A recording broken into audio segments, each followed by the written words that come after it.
kick things off. Thank you, Dan. Hey, this is Roger Hall. I'm part of the sponsoring of companies for this year's gala at Qorvo. And we're going to talk a little bit about something that's highly passionate to me, which is STEM event. Lisa and I work closely together with Dave, and who is actually on the Tech Titans staff relative to help with STEM. So we're going to provide a little context on that and why we're excited about it. Just 30 seconds on me. I'm the general manager at Qorvo, and we'll talk just briefly more about that. But what I oversee is our products that are for base stations and defense. And I've been in technology companies my whole career in many different veins. Lisa, briefly about you, what you do. Sure. So hello, everyone. My name's Lisa Frey, and I am a senior scrum master at Toyota Connected. But the reason I'm here is I am on the board of directors for Tech Titans, and I am specifically the STEM tri-chair for Tech Titans. Super excited, love working with Dave and with folks like Roger to help promote STEM in DFW and help Tech Titans be a part of that STEM game here. So super excited to be a special guest for Roger today, and really excited to help share all of the exciting things that we're doing with companies like Qorvo to promote STEM. Yeah, so I invited Lisa for kind of a selfish reason. One, I like working with Lisa, but honestly, her experience with this and her passion is very obvious. And so we have a few slides I thought we would kind of walk through briefly, and then we're going to transition from that into a question answer. So if you really have a question you're dying to ask during the presentation, feel free to just interrupt. Otherwise, just write it down and we'll make sure that we address it when it gets there. I'm gonna get my screen all set up. So everybody see my screen okay? All right, so again, the purpose is to talk a little bit about STEM, and the why is we're going to talk more about in the slides, but in a nutshell, it's about inspiring the next generation, but the kind of the hidden benefit as well as also inspiring your organization with the use of STEM. So briefly, who is Qorvo? Our corporate headquarters in Greensboro, North Carolina. The division that I'm a part of is headquartered in Richardson. We do RF, which is radio frequency, kind of radio solutions that connect people.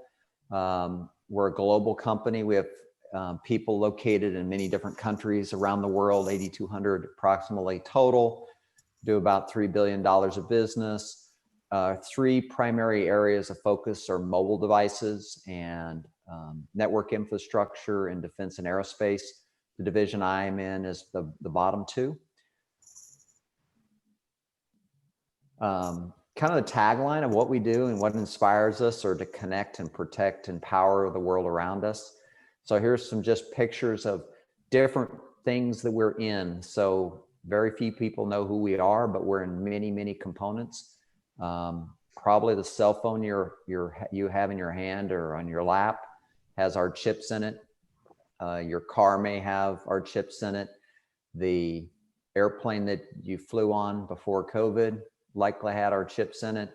So lots of different things that we do. We do satellites, all kinds of fun stuff, smart watches, you name it. So the key main verticals we focus on are defense and aerospace, as I mentioned, which is one of the businesses I run. So every fighter has our components. Many of the commercial airlines, about 90% of the content in space is built in our fab here in Richardson. We also do wireless connectivity devices like Wi-Fi. So if you're hooked to a router right now, probably has our components in it, as well as smart components, automotive, more and more connected, both internal and to the external. Power management. So you have to power all these chips, and efficient use of that is something we do. And then infrastructure is another business I run, which is what you connect to your cell phone too. A key element of whether STEM is going to work in your business or not is really around your culture. So I thought I would spend just a few minutes on our culture. You know, we're a culture that likes to make change. We like to work with people on cutting edge things, create those, help our customers solve problems. We like being connected in the community. And with that, you know, we're trying to create these relationships, and because we're highly technical, we have a lot of PhDs that work in our company, a lot of master's students. It's really a challenge to continually to add people from science and technology, especially when you want diversity of thought. And, you know, it has a tendency to be a male dominated area, and we really want that diversity thinking. And so we have many different types of engagements. We'll talk a little bit about in detail more about the Tech Titan STEM initiative.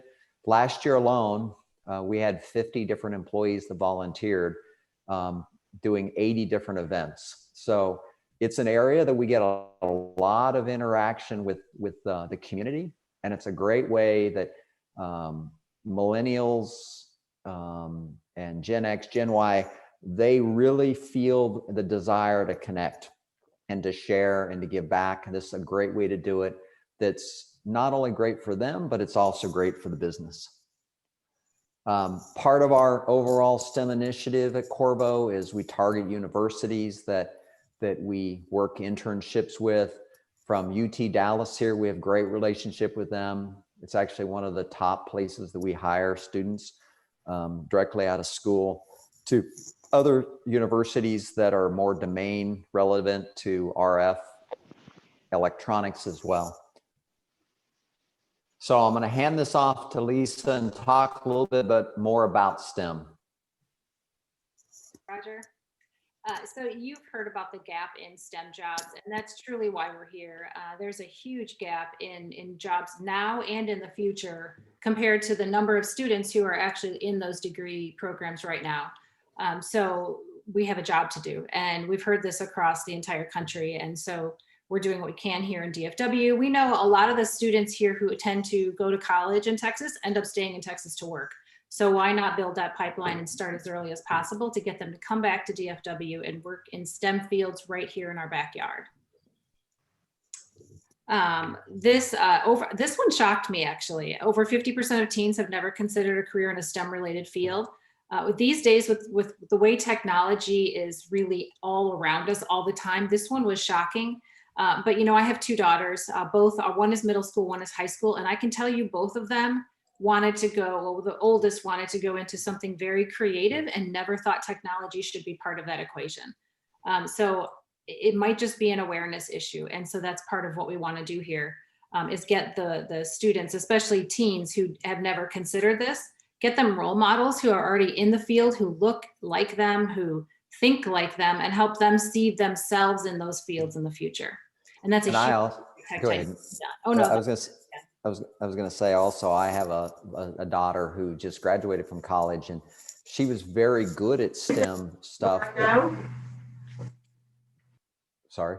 So she was very good at STEM classes and stuff, but she never got a passion around it. And her dad was in a STEM, engineer. So she wanted to not follow my steps for sure.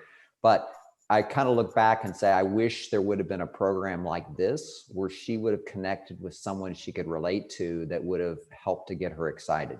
So go ahead, Lisa. Sorry. Just had to add that tidbit. That's exactly what this program's about, is that. And then, like Roger said, the male to female ratio in STEM fields significantly tipped towards the males. And young girls there's data about how quickly they lose interest. It might be a 50-50 spread, where a robotics class in elementary school might be 50% boys, 50% girls. By the time you get to high school, it's 90% male, 10% female. We've lost them. And so part of what we want to do is get those girls engaged starting in that 5th and 6th grade, even younger grade level, and keep that relationship between them and STEM throughout their middle school years so that they see themselves in that field in the future. And then the volunteers really do make a difference. Like I said, role models, having someone who is volunteering at an event that a student can relate to is absolutely important. And then the other side of that, the flip side for companies, is that those employees are excited about what they're doing. They're proud to represent their company and they want to keep doing it. So we could not do half, we couldn't even do a third of what we do at Tech Titans without volunteers. And so that's what today's all about. I'm so excited that Roger brought me in to help share that excitement about having volunteers in the STEM events that Tech Titans provides, because it really is a lot of fun for both the students and the volunteers. All right, so a little bit about who we are and what we do. Oh gosh, this might have been, Dave might be able to help jump in and correct me on this. About 6 years ago, there was an all-day program about STEM through Tech Titans, and he connected, Tech Titans connected industry, college, so it's higher education, and the school districts, so the elementary all the way up to high school, together for a day to talk about STEM and what can we do. What came out of that is essentially the program that we have today. There are three main aspects to the strategy Tech Titans has for STEM engagement. One is that we want to focus on those students who really don't get to see STEM every day. So think of maybe lower socioeconomic, and also a focus on females. Again, we want role models to be in front of those students to show them that they too can do STEM.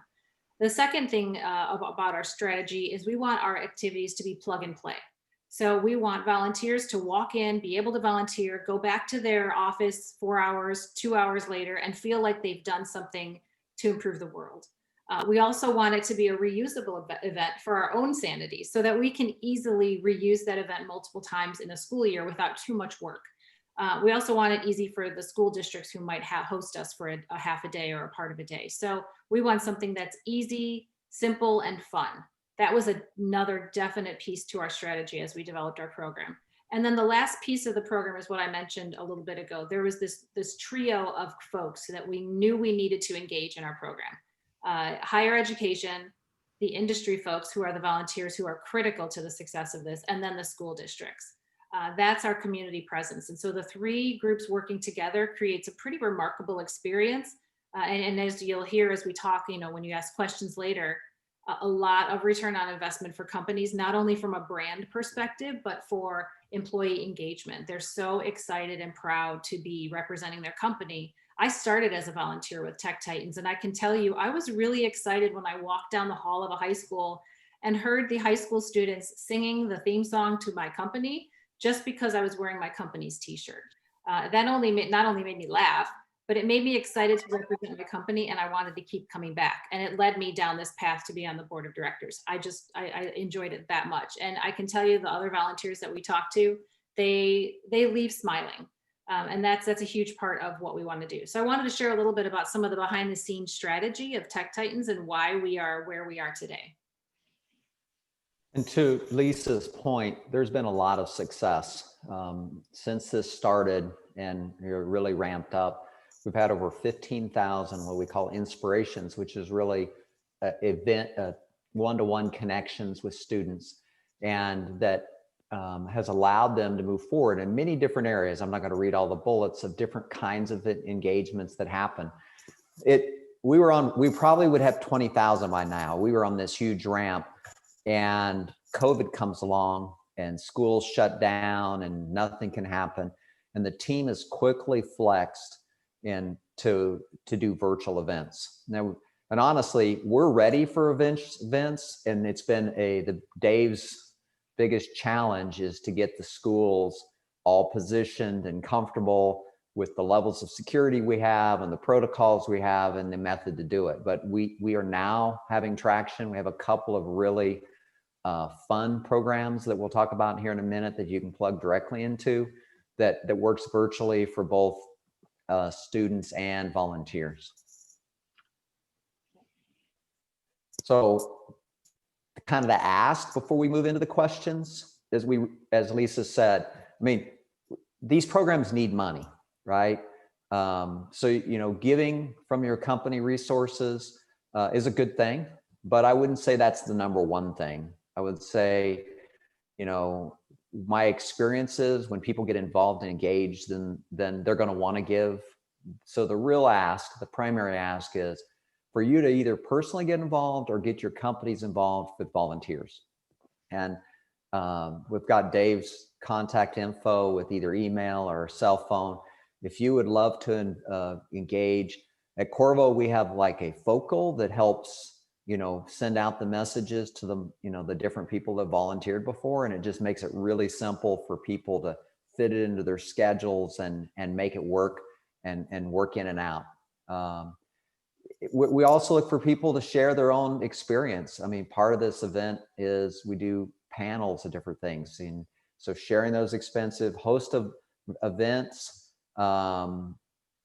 there's many different ways you can get involved. So Lisa, do you want to add anything before we flex to the questions? Yeah, right now the newest thing we have is the STEM challenge question. And so that is a program where for $1,000, a company can be the sponsor of the question at that point in time with a school district. $850 of that sponsorship goes right back to the students. The company that sponsors can help us form the question that we want to pose to students, and then students engage in a competition to answer the question. The company that sponsors can also provide judges to judge those students' answers. And the top, I think it's 16 to 17, depending on numbers, winners will get $50 gift cards for groceries to take back to their homes and take and go shopping for their families to help them out during this difficult time. We started that program over the summer when students were really not getting, lunches from their school districts or even going into the schools at all. And these families needed help.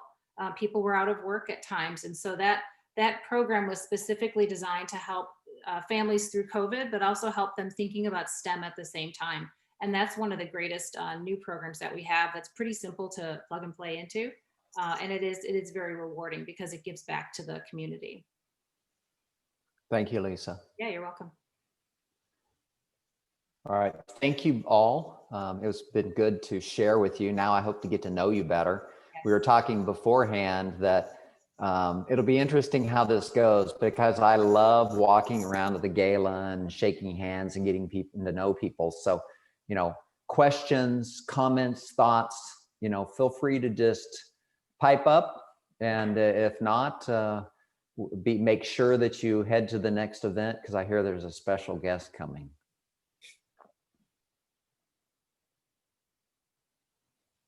All right, is it Santa Claus, Roger? Who's the special guest? Santa Claus? No, there's a question whether Santa's even coming this year, because I think we've all been naughty. I don't know who it is. I don't know, Katie. We'll have to join and see.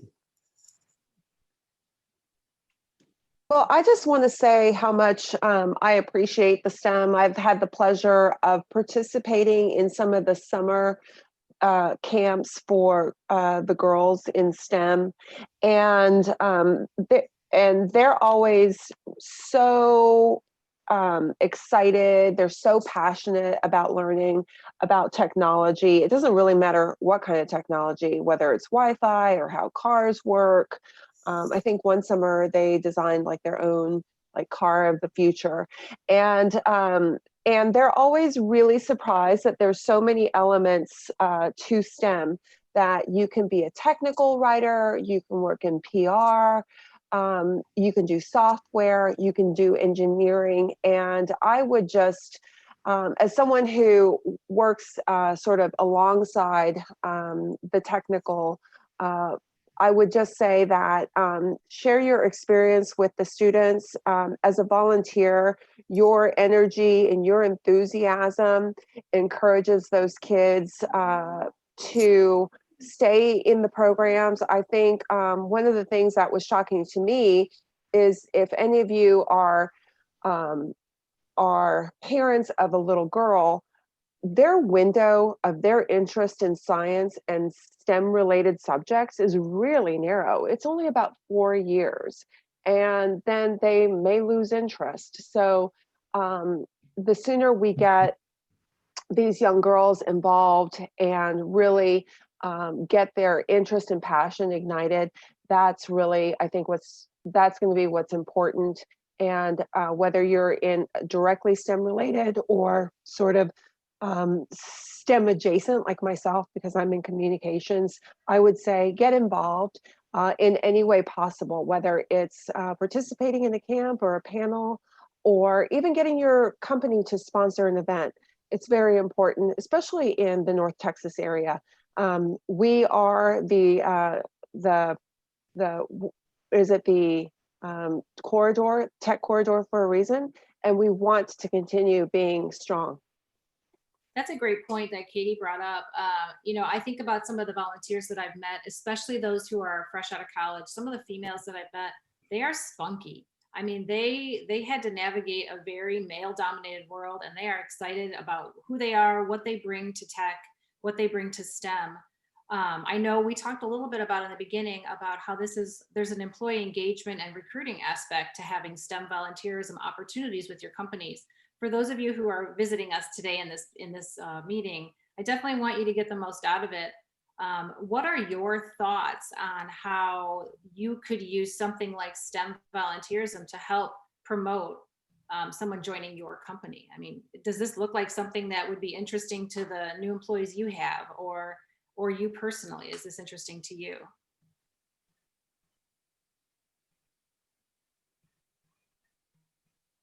Yeah, I'm sorry. My name is Dan, and I do think this is a great program. What I was curious about is which school districts do you work with primarily, or are you limited? Do you get to go everywhere in the Metroplex, or are you limited to a couple of school districts? How does that work? So we started with those that were the closest to the Richardson area, just because of proximity and trying out new things. Almost think of like a pilot. We wanted to start small and not go all over. So Richardson ISD is where we've engaged pretty heavily, but also Capel ISD, Louisville ISD, Wiley ISD have been some of our most promising, I guess, the most standard ISDs we've worked with. We're also starting to engage with Plano and continuing to spread out from there. So the more we pilot in those districts, the more we will spread and grow. Dave, if you want to chime in as well. We wanted to start small because if we went to the entire DFW Metroplex, we would need a full staff to be able to scale that way. So we started small, and I'm now ready to scale a bit more from there. Uh-oh, Dave, you're muted. I think the most important thing, I have 3 golden retrievers, that's why I'm muted. But I think the most important thing is that we try to apply the idea of that you volunteer where you live or where you work. So we have worked through the technology corridor up through Louisville. We have volunteers from Capel. We have engagement in Carrollton Farmers Branch. We have engagements in Irving. We have engagements in the Dallas School District. We have engagements in many different places, but what we've tried to do is we've tried to make it such that the companies that engage with us are engaging with the school districts that are specific to their interests, whether it's their employees, or their actual physical location. Where are you from? Well, we're located in Dallas, so we're pretty closely connected with DISD, but also we have a lot of employees that are in Garland. So GISD is also something that might be interesting. But in particular, I was thinking about DISD. I think DISD needs this more than any other school district we've probably got in the metro. And that's one of the challenges for us, is that DISD has many different initiatives. And what we want to make sure of is that there's a good return on investment for technology companies that are part of Tech Titans. And so if you're interested in helping us in Garland, that would be great. And I think from our perspective, what we want to make sure of is that from a volunteer perspective, people are volunteering where they work or where they live. And so that's terrific. So this is Melanie. I work for an executive search firm here headquartered in Plano, and we are a sponsor of Tech Titans, and we serve on the gala board. I'm sure a lot of familiar faces with Tad McIntosh. And I'm actually eager to hear everyone's feedback on STEM from a recruiting standpoint, from an engineering perspective.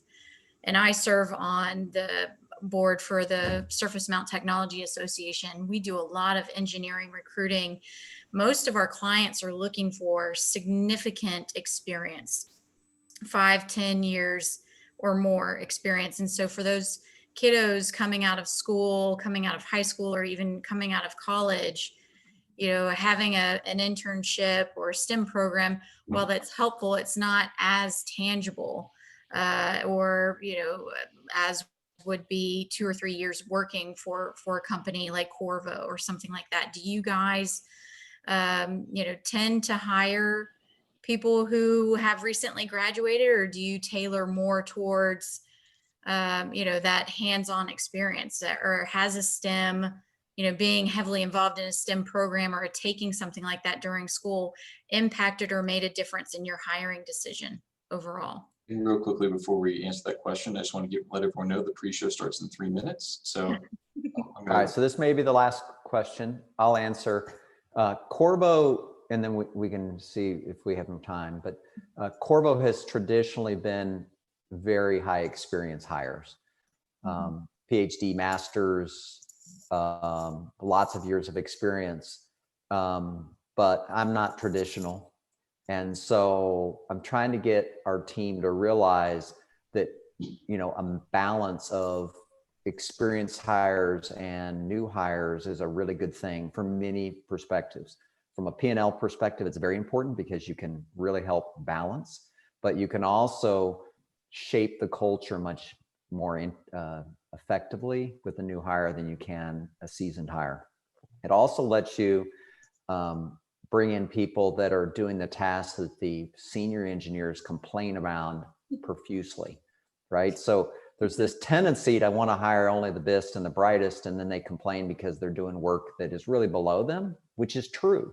So what I've tried to get the engineering leadership to understand, and we're getting good traction, honestly, and it's not just my effort, but we've got a new HR VP that's helping everyone understand the value of hiring across the spectrum. And it's something you have to really work toward doing. And some companies like TI have been very, very successful at this in some of their areas. In some functions, it's a little easier. But what I've seen is it's a cultural thing, and it's a belief thing. The other thing we have to keep in mind is that a lot of these industries are aging, especially in defense and aerospace. That's a big category for North Texas. That these engineers are aging, and so we have to recruit young and new thinkers to replace that aging workforce. with that, I want to jump in. I'm so sorry. It's 3:40. That's fine. I just shared the link to the gala and the pre-show in the chat, but you guys might already have that link. With that, I think everyone can now move over to the pre-show, and thank you so much for joining. Thanks for everybody's time. Thank you. Thanks, Roger, for having me. Thank you, Lisa. Thank you, everybody.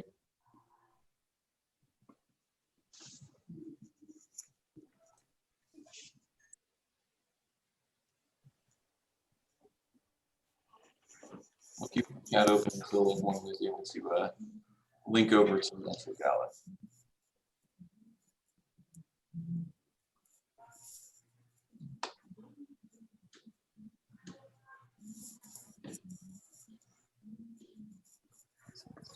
All right.